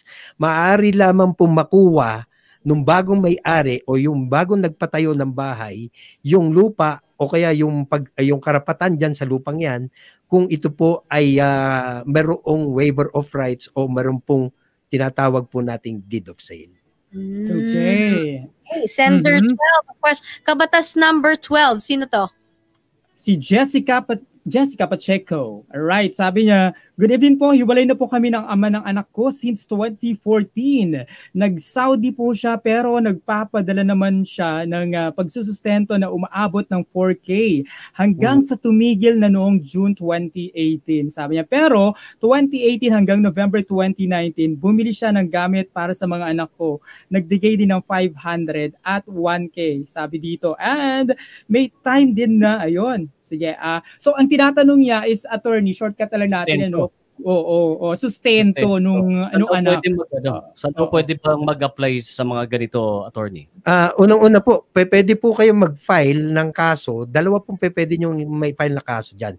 Unang-una, isa pong kaso para po mabigyan ng support ang inyo pong anak na kung saan i-determine po ng court kung ano po ang tamang presyo o halaga na pwede pong ibigay sa inyong pong sayo bilang at ito po ay base sa kakayahan ng magbibigay ng suporta. At ang pagbabasihan po diyan ay yung kinikita po nitong ating pong ama nung mga anak mo. At pangalawa po, kung kayo naman po ay hindi po binibigyan ng support at kayo po ay nakaramdam ng psychological effect, ito yung tinatawag po nating economic abuse sa ating pong RA 9262 o yung tinatawag po nating violence against women law. So ang pwede nyo pong gawin, pwede po kayong mag-file ng criminal case at pagka nakita pong guilty ang inyo pong dating asawa o dating kasama at sesentensyahan po siya ng ating pong korte, pwede po siyang makulong. Lagot. Yan. Order. Lagot kayo. Okay. Next question. JJ Rafi, go ahead. Yes po. Actually, ito nga pong tanong kanina is naulit po. So we'll move on to the next question. Ito nga po sabi po ni Miss Mina. Good evening po. Magkatanong lang po. Pag halimbawa po may dumating na subpoena tapos hindi na-receive, pwede po ba umusad ang kaso? Subpoena. Siguro po, alam niyo po, depende po kasi sa subpoena po dyan. Subpoena po na ikaw po ay magte-testify o subpoena na magdadala ko po ng dokumento. Yung alam niyo po, pagka na-issuehan po kayo ng subpoena at kayo po ay talaga pong kinakailangan mag-testify at kinakailangan yung dalhin yung pong dokumentong yon pero ayaw naman po yung umapir doon sa korte para mag-testify at para dalhin yung mga dokumentong hinihingi sa inyo ng korte, ang mangyayari dyan, pwede po kayong ipa-aresto. Dahil nga po very vital po yung inyong testimonya at very vital po yung inyong pong dokumento na dapat dalhin, pwede po kayong maikulong hanggat hindi po kayo nagte-testify. Yung tinatawag po nating subpoena justisticum, ibig sabihin po niyan, yan po yung subpoena na kayo po ay inuutusan ng korte na magdala po ng ating pong dokumento sa korte at ipakita po yun sa korte. Pag sinabi naman pong subpoena ad testificandum, yan naman po yung subpoena na kayo po ay pinapatawag ng korte para tumistigo sa isa pong kaso na nakabinbin po doon sa korteng yon. At kung hindi po kayo a-appear at talaga pong napaka-importante ng inyo pong testimonya at dokumento, pwede po kayong ipakulong nung pong humihingi ng presence. Yan ba yung contempt, attorney? Contempt? Maaari po rin pong makonsider po yung contempt sapagkat yan po ang nangyari po dyan, binabiolate nyo o hindi nyo po sinusunod ang isang order, lawful order ng isa pong korte. Kaya po yan. Alright. Batiin ko lamang magpatuloy sa ating mga questions. Batiin ko lang magandang gabi si Winter Belingin Gayaw. Good evening mga idol at idol natin si Sec Martin Andanar. Sabi dito, Ana Marie Impisto, blessed evening everyone. At sabi naman ni Franz Peñaranda, pag naisip mo ang ex mo, magwa-wonder why ka. Ay mag-CCZ. Yeah. Nakalimutan mo si Miss Daisy Guno Donato from I think Big Sound Lipa. Good evening daw po sa inyong lahat. Magandang gabi po sa mga taga-Lipa kung saan galing po amat ina. Lipa City. Talaga. Hindi pala si attorney. Okay. Ako po ay Batanggenyong Igorot. Yun, Napakatao. Atakbo? Hindi. Uy, Bonifacio Day sa Lunes. Bonifacio Day. Okay. Next question. Ito mula kay Ray Ben. Okay. Question mula kay Ray Ben. Sabi niya, ako po si pero si Benji daw siya. Ako po si Benji Alon ng Dagupan City, Pangasinan. Ano po ang mga kailangan ko po para maklaim ko po yung 3 years na overtime ko po na di binigay ng superior ko at tinanggal niya po ako nung sinabi ko po na ayusin ang working hours ko na 24/7. So attorney, ano daw yung kanyang mga documents na ipoprovide? Unang-una po, pagka talaga pong tinanggal po kayo without valid cause, pwede nyo pong filean sa sa NLRC o National Labor Relations Commission. Ito pong ating pong employer.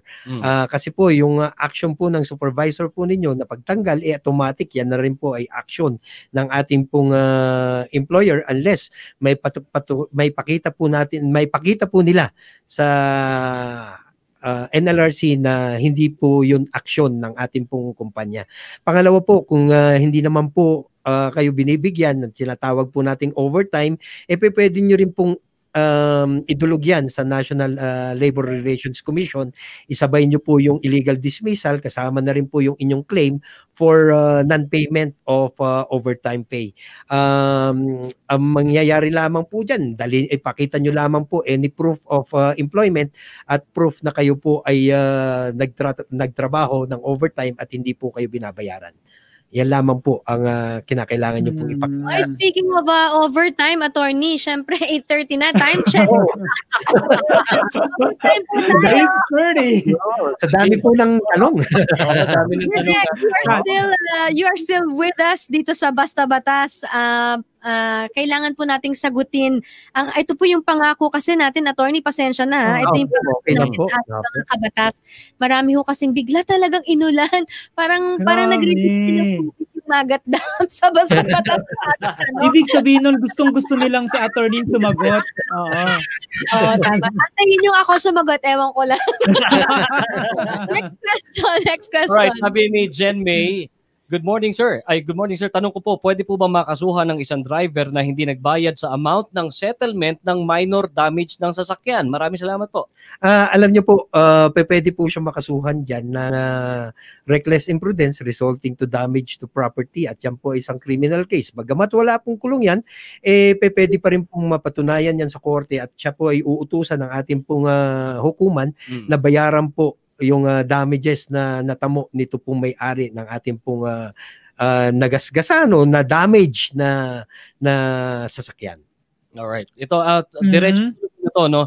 Galing kay Sarah May, attorney, may karapatan ba ang gobyernong kontrolin ang movement ng mga tao na wala na ang mga sakit? May karapatan ba ang gobyerno na i-force tayo gumamit ng mask, face shield, at kung sabi dito, at kung ebidensya para sa mask usage sa general population ay mahina at wala namang ebidensya para sa paggamit. Ito yung sinasabi nila na dahil dito sa COVID-19. Anong masasabi? Prolonged quarantine. Opo. Yung tinatawag po nating prolonged quarantine o yung mga restrictions po na nangyari po sa pagbiyahe po natin. Alam niyo po sa ating pong saligang batas, nakalagay po dyan na yung right to travel po natin hindi po pwedeng mabaliwala kung wala pong batas na magbabaliwala dito o magre-regulate po dito. So kung wala pong batas na magre-regulate po dito, ang mangyayari po dyan, yung pong order, ito po ay bawal. So sabihin na po natin, may order po ang ating pong mayor na i-restrict ang right to travel ng isang tao, pero wala naman pong batas na naipasa tungkol po dito, ito po ay clear violation po ng ating karapatan na nakalagay po sa ating pong konstitusyon. So pwede po kayong dumulog sa ating pong hukuman para mapabaliwala o mapawalang bisa yung pong executive order ng ating pong mayor. Kung yung po ay issue ng ating pong mayor. Kung ito naman po ay issue ng ating pong governor, so ganun rin po ang ating remedyo. Pero kung may batas naman po, of course, kinakailangan po sundin po natin yan, bagamat sabihin po natin ito po ay violation ng ating pong constitution, dahil ang isang batas ay maaari lamang po ma-declare as invalid or null and void or unconstitutional kung ito po ay sinabi na po ng ating pong hukuman. Ngayon po, doon naman po sa mga face shield at face mask, of course, yung implementation po ng face shield at face mask, minsan ito po ay sa pamamagitan po ng isang ordinansang ipinasa po ng City Council. At because of that, meron po tayong tinatawag na batas o yung pong ordinansa, so pwede pong i-implement yan. At ang tangi pong paraan po natin para mabaliwala yan, dahil sabihin po natin, ito po ay violation ng ating karapatan, pwede lamang po kayong pumunta sa hukuman at ipa-declare as null and void or unconstitutional po or unlawful yung isa pong ordinansa. Alright. Attorney, quick follow-up lang. Paano pagka ang presidente yung nag-order nito? Kung wala po siyang legal basis para po i-order yan, definitely pwede pong makonsidered as unconstitutional yan. Dahil very clear ang provision po ng ating constitution. Ang right to travel ng isang tao ay hindi mo pwedeng baliwalain kahit basta wala pong batas na nagre-restrict dito. At yung batas na yan ay dapat maipasa because of public safety, public health, and I think public order, yung isa pong nakalagay. I'm sure, attorney, maraming curious malaman, no? Lawful pa ba itong extension ng quarantine, yung lockdown, di ba? Kasi ngayon, parang nire-request din ng mga dito sa, at least sa Metro Manila, sa NCR, na hanggang lang, specific period na lang, hindi na habaan pa ng sobra-sobra.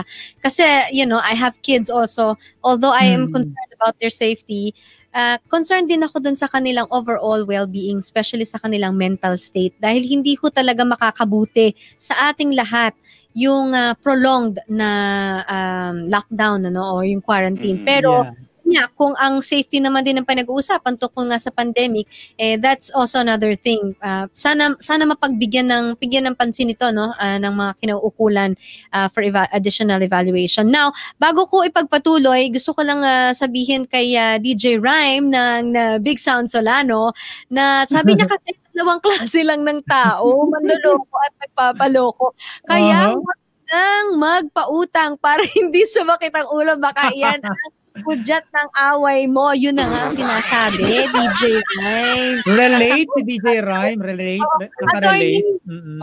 May nakaka-relate din dyan. Yung sabi ni Jomar Bales, kasi isunod ko lang, I think hindi niya yata na abutan yung question kanina tungkol sa notary. Connected kasi ito. Sabi niya, attorney, good evening. Ano pong gagawin namin sa private lawyer na pinabayaan ng kaso sa labor? Ayan na nga ba sinasabi natin. Ang gawin mo, alam mo, Jomar, ito, para sabihin mo. At may follow up din siya. Sabi niya, paano daw yung notarial affidavit hanggang ilang taon ng effectivity? Thank you. Okay po. Unang-una po, doon po sa katanungan po ninyo na yung private lawyer nyo, pinapabayaan ng kaso po ninyo, pwede naman po ninyo siyang paltan. Anytime pwede po nyo pong paltan kung hindi po kayo satisfied sa performance o sa service na ibinibigay po ng isang abogado. Wala pong makakapigil po sa inyo sa pagpapalit po ng isang abogado. Alam nyo po, ang isa lamang po may papayo papayo ko sa inyo, kung hindi nyo po makatrabaho ang inyo pong abogado at dahil sa tingin po ninyo talaga pong hindi po kayo tinutulungan, ang proper remedy po talaga ho dyan, palitan po natin ang ating pong abogado. Pangalawa po, yung sinasabi naman po nating notarial affidavit, katulad nga po na sinabi ko po sa inyo, wala pong prescriptive period po yan, pwede pong gamitin yan, pero katulad nga rin po na sinabi ko, kung ito pong affidavit na ito, gagamitin nyo po sa isang complaint, criminal complaint, at yung criminal complaint na yon kasi may ipafile nyo po pagkatapos po ng prescriptive period ng isang offense o nag-prescribe na po yung offense, hindi nyo na po pwedeng magamit po yan. Ang nangyari po doon, hindi po nag-prescribe yung affidavit, nag-prescribe po yung opensa o yung offense na dapat po i-file nyo po noon. Okay. Ano pa hong sabi dito? Yun po. At okay, I think. Rafi. Alright, ito pong next question po natin galing kay Miss Carlota. Ang sabi niyo po, good evening po, nag-file po ako ng economic case laban sa asawa ko noong 2018. Meron na rin po akong warrant of arrest para sa kanya pero nasa ibang bansa po siya. Tapos nag-file din po siya ng annulment sa kanyang asawa pero wala po siyang natanggap kasi fake address ang ginamit. Yeah, I think, Rafi, ang essence nitong question na to is support pa rin. Ang daming merong problema. Yes, ma'am. Sabi niya po kasi kung if ever na umuwi po siya ng Pilipinas, tuloy pa rin po ba yung kaso?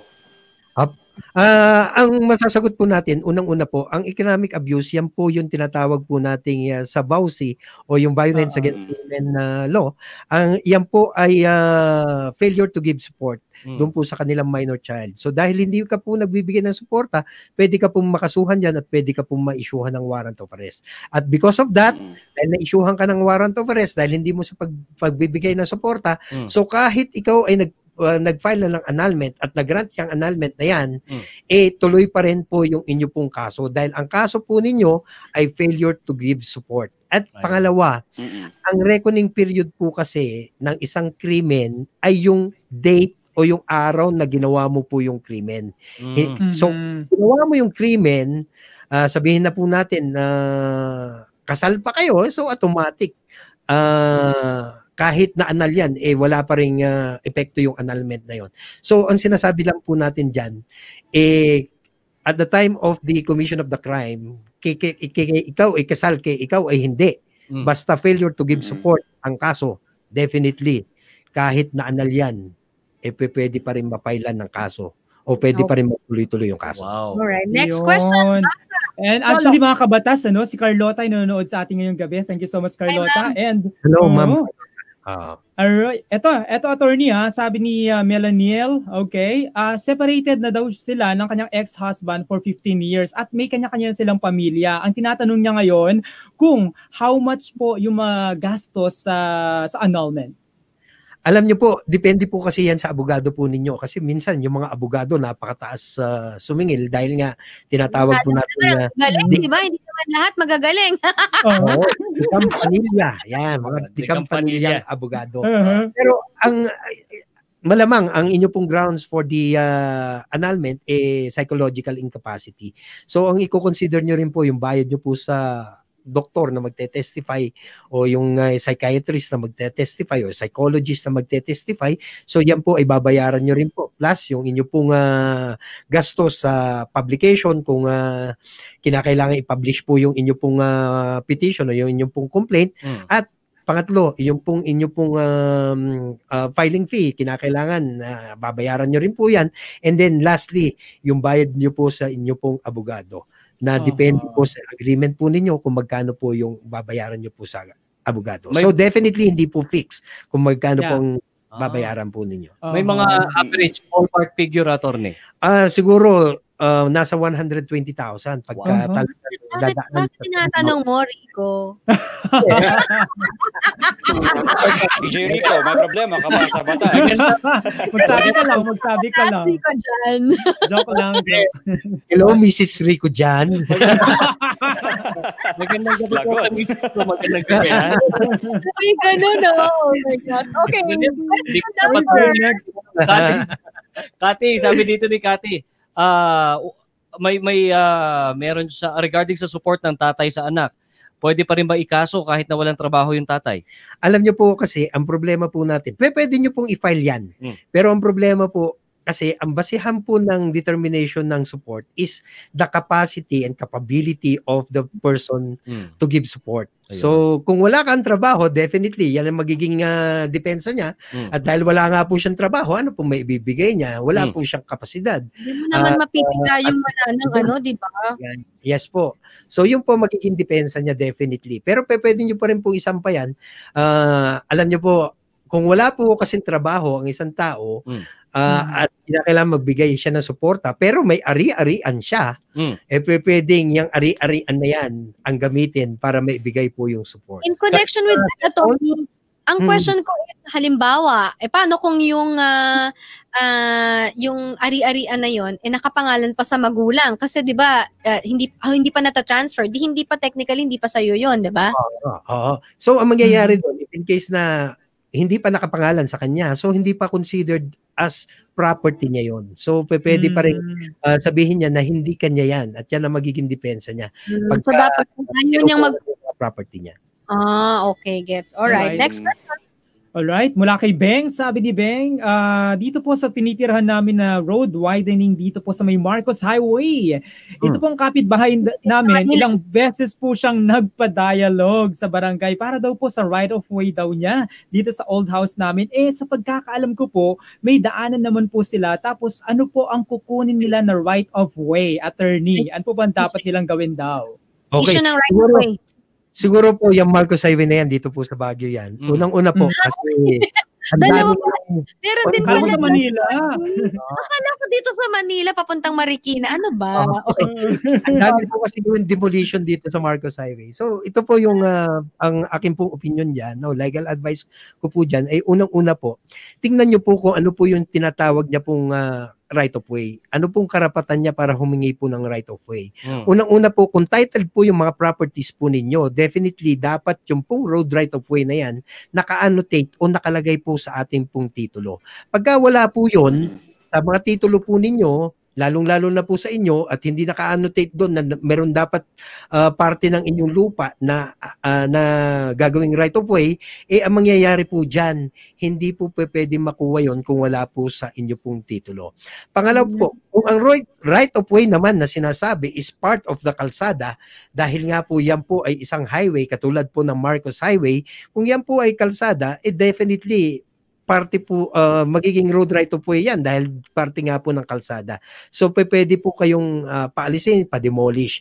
Pero alam nyo po, usually po, ang demolition po ngayon nangyayari dyan sa Marcos Highway at ito po ay road right of way dahil parte po ng kalsada. Ang rason po dyan kung bakit nadi-demolish ay dahil wala po silang building permit. At dahil wala pong building permit, maari pong ang dahilan po dyan ay dahil unang-una po, kalsada yan, kaya hindi po matitlean. Dahil hindi po matitlean yan, definitely, sa provision po ng ating building code, hindi po kayo pwede mabigyan ng building permit.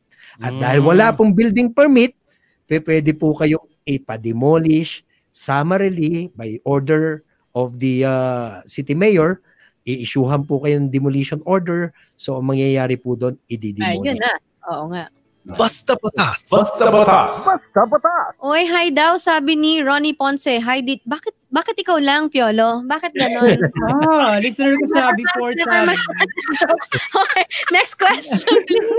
Overtime, Alright nga po, ito pong tanong po ni Miss Antoinette actually was about din yung pagsusustento ng tatay sa kanilang anak po. I think nasagot po yung kanina ni attorney, so we'll move on to the next question po kay Miss Liz po. She's asking po kasi na-hold po yung kanyang mga government rights like yung SSS Pag-ibig, pati rin payslip po, hindi po na-i-issue ng company po. Sino po ang mananagot dito po? Una po, pagka hindi po ko ginawang member ng SSS o hindi po binayaran po yung inyong pong PhilHealth contribution, pwede po kayo kagad mag-file ng case laban po dito sa may-ari po ng kumpanya o yung kumpanya po inyo pong pinagtatrabahuhan. At ang mangyayari po dyan, definitely pagka SSS violation po ng SSS, pwede po makulong yung pong may-ari ng kumpanya o yung mga opisyales po ng corporation kung ito pong kumpanyang ito ay pag-aari po ng corporation. Alright. Ito, attorney, ang sabi naman ng ating texter dito, ito follow up to nung last week, Vauci case, 9262. Kapag ka raw ba siya ay magpa-file ng legal separation, pwede pa kahit na nagsampa na siya ng kaso ng Vauci. Una po, pwede po yan sapagkat ang legal separation po, ito po ay isang civil case. Ang Vauci naman po, ito po ay criminal case. Yung Vauci, sa Vauci po, pinapakulong nyo po siya dahil nga po may violation po doon siya sa tinatawag nating Violence Against Women law. O yung tinatawag po nating RA 9262. Yun naman po yung legal separation, ito naman po ay paghingi sa korte na kayo po ay mamuhay na ng hiwalay at pero yung inyo pong marriage ay nandiyan pa rin pero mamumuhay lamang po kayo ng hiwalay sa isa't isa. Yan po yung tinatawag po nating okay. Eto, attorney, kailangan po ba ng tubig, attorney? Meron na. Uy, pero thank you, attorney. Wait na, order in the court.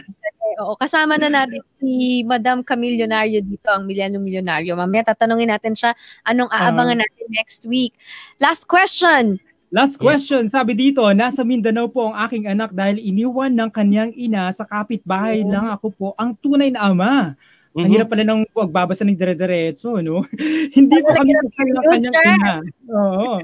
And 10 taon na po ang aking anak na babae. Pwede ko po bang makuha ang aking anak na babae bilang ama? At nalulungkot po ako sa nangyayari sa aking anak na babae. Ayun, attorney, pwede ba naman? Una po, ang may advice ko po sa inyo, file po kayo ng petition for the custody of the child. At alam niyo po, sa batas po natin, pagka 7 years and above, ang magdi-decide po kung saan po siya sasama, yung bata. Dahil nga po 7 years and above po siya. Pero pagka 7 years and below, ang mangyayari po dyan, ang magdi-decide po niyan, lagi pong sa ina po ang custody ng bata. Unless there is sufficient reason para po yung custody ay ibigay po sa ama. So dahil 10 years old na po yan, bata na po ang magdi-decide kung saan po pupunta yung custody po ng inyo pong anak. At ang maganda po nito, dahil nga po iniwan lamang po nung ina doon sa kapitbahay, sufficienting grounds na yan para ibigay po sa inyo yung custody po ng inyo pong anak. Saan siya mag-file, attorney? Saan siya magfa-file? Sa Mindanao o dito? Dito po sa place of residence. Pwede niya na pong gawin po yun. Sorry, sa place of residence, sa place of residence nung tatay? Nung tatay. Pwede niya na pong gawin ho yan. Okay. Tapos ipapadala na lang doon sa Mindanao. Opo, yung order po, pwede naman pong kuhanin po yung bata doon. Okay. Alright. Okay. Rico? Yes, mga kabatas, ito na ang ating By the way, pwede pa rin sila magpadala ng kanilang mga katanungan, mga kabatas. Mga problema sa batas. Oo nga. Uy, alam nyo ba, trivia lang, no, ang ating Milyanyong Milyonaryo, actually, nag-law yan. Naging law student yan sa San Beda. Diba? San Beda. Ano masasabi mo dyan? Binagyo kami lang naman ng tanong. Pagod na si attorney. Water. Ano ba ang water in the court, ganun na. Water in the court. Oh my God. Okay. Ikaw, Rafi, Okay. Madam Camillionario, anong abangan namin next week? Hello mga kabatas at mga kamilyonaryo nating nakikinig ngayong gabi. So ang aabangan naman ng ating mga listeners ay alam nyo ba na just by going online, so mga mahilig mag-online dyan, you can actually make money just by going online. So I am sharing a lot of the ways on how you can make money online. Ayan. Tandaan mo yan. Tigil-tigilan mo na yung karoon. Para naman productive yung pagsusurf natin ng internet and all of that, di ba? Maganda siguro, Attorney Bilog, next time ayusin natin yung yung schedule tapos i-discuss natin itong mga issues about sa online kasi talagang ang dami complaints. Lalong-lalo na talaga yung support dahil talagang yan ang talagang madami ang hindi nagbibigay ng support at madami rin hindi nakakaalam na pwede silang makulong. Ayun. Ay, dapat natin talaga i-discuss yan. May sasabihin ka? Ay, sorry. Sige, ano yan, Rafi? Ano yung sabihin ka? May reklamo ka? Wala po, ma'am. Okay lang po. Natutuwa lang po ako sa pinapakinggan ko po actually. Okay. Alam ko sabihin ni JJ Rafi na ano siya, na reklamo siya sa mga PM Cent. Di ba may viral na bawal na daw? Di ba may batas daw na nagsasabi na yung PM Cent? Bawal daw, sabi ng DTI. How much? Sabi, tapos PM Cent. Uy, sabi ni John Carlito Larena. Hello, attorney and company. Hello po, humabol. Hello. Okay, overtime na kami, di ba? Okay, maraming salamat sa inyong mga questions. And also, bago tayo magpaalam, dahil nga po kami overtime na, sasamantalahin na namin, yung good news lang kahapon, gusto ko lang i-share yung Go Negosyo and nakipag-partner sila sa British company, British Pharma actually, yung AstraZeneca. Ito ay sa pamumuno ni Presidential Advisor si Joey Concepcion and also sa leadership ni Secretary Carlito Galvez, ang ating vaccine czar. Maraming salamat because and congratulations dahil mamimigay ang ang private sector. Nakipag-partnership sila sa government para mamigay ng 2.6, if I'm not mistaken, million vials ng AstraZeneca vaccine para po ito sa mga frontliners at saka yung sa yung mga poorest of the poor. Although konting-konti yan compared sa 100 plus million natin na population, it's a big help at it's a very good start para labanan po natin ang problema sa COVID-19. Next year ho yan magsa-start, so abangan po natin. Uy, sabi ni attorney, sabi ni Darwin San Luis, salamat po attorney Edison Bilog, ang galing po niyo magpaliwanag. Oo nga. Maraming salamat. Maraming salamat. Saludo tayo sa kanya, saludo. Ako din next week ako mag-explain ng batas, ha? Uy, si Rico, sabi ni Sir Darwin, nagpaliwanag, baka pwede rin i-paliwanag ka rin dyan, sir. Ano yun? Ayun naman. May sinasabi si Rafi eh. Ano, Rafi? Ay, ano lang po kasi, nag-comment po si Sir Darwin San Luis. Sabi niya, ang galing daw magpaliwanag ni Sir Edison. Sir Rico, baka pwedeng maliwanagan ka din ni Attorney Edison para naman kasi lahat ko po kami dito is medyo alam mo na, ako lang pinakamait na inyo. Order. And then also, kanina kasi in-interview natin yung banda na Hey Moonshine. Kasama they composed a song. It's called Ilang Beses. Ano daw to? Kanta ng mga babaeng, ilang beses, fine, I'm gonna talk, I'm gonna say something, mga ganong ever, na emote. So, kasi siya, parang it's a collaboration of Hey Moonshine Band at saka si Miss Sherin Reyes. Ang dating ni Sherin Reyes dito kakaiba. So, please, search nyo lang po yan sa ating mga digital platforms na pwede nyo mapakinggan ng mga kanta ngayon like Spotify and YouTube. And also, pakinggan nyo rin po sa stasyon ng Big Sound and Big Radio ang bagong kanta ng Hey Moonshine. And incidentally, December 5, nandyan po sila sa Peñafrancia sa Cagayan. Tama, no? Yung city na yun? It's the next town daw after Tuguegarao. Oo. At for their awit Peña Blanca. It's Peña Blanca, Miss Jen. Blanca. Sorry naman. Peña sabi niya Lagi na po dito sa basta batas. Ang sabi ni Attorney Carlo Ibanez, yung daw kanilang fundraising ay awit sa pag-ahon.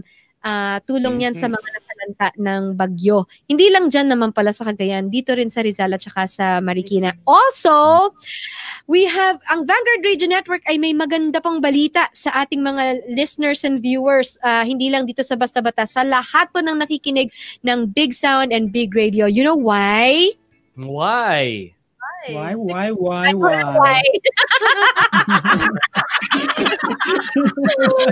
Sige, X, Y, Z. Sige.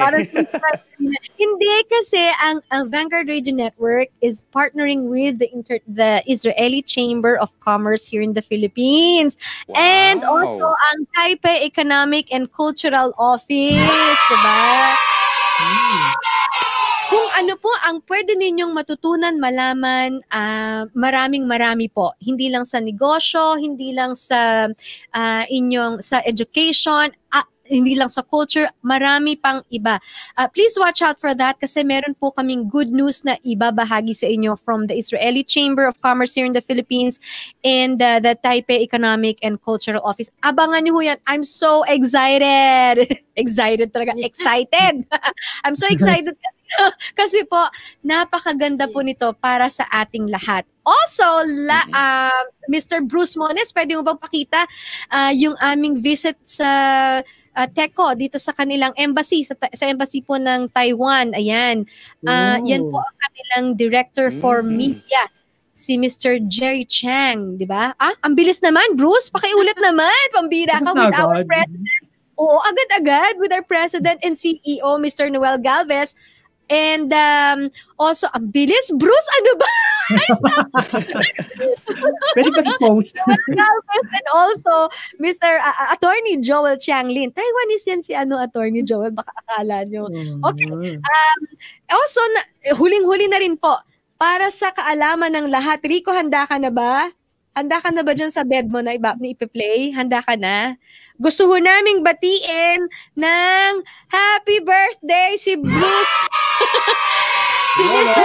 Bruce Panas. Bruce, happy birthday! Happy birthday to you! Happy birthday! Bruce! To you! Technical dito sa Vanguard Radio Network. How? Yes, siya po ang palaging tumataas ang alta presyon every Saturday. Ng program ng Basta Batas, di ba? Kasama namin yan sa team. Happy birthday, Bruce. Ingat-ingat sa lahat. Okay. Bago tayo mag-close, I'd like to end the program with a very intentful prayer para po sa ating bansa.